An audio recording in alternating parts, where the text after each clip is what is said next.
A father standing out one day, and his young son, about 6 years old, asked him, "Dad,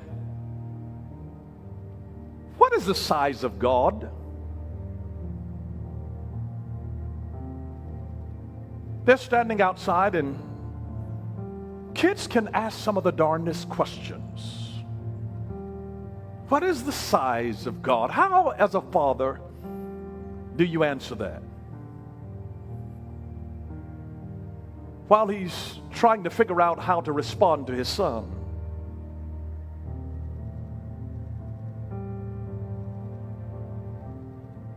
he's looking up, as we often do when we don't know what to say. And he sees an airplane. And so he asks the son, "Son, what's the size of that airplane?" His son looks up and said, "That's really tiny. It's so small.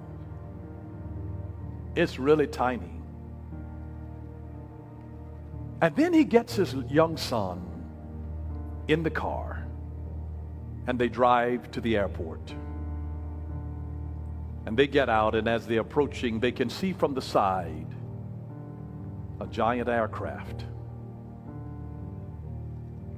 And then he asks again, "What's the size of that plane?" And his little son said, "It's so big.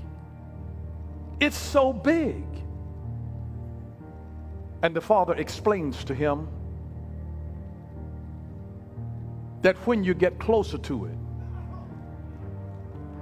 it seems bigger.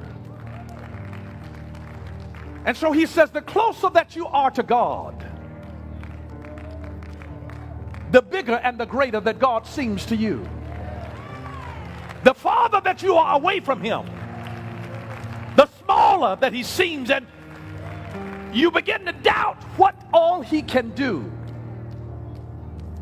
And this is why the Bible says, draw near unto God, and he will draw near to you. And as you draw near to God, it begins to embolden you with a faith that with God all things are possible, because you see the greatness of God.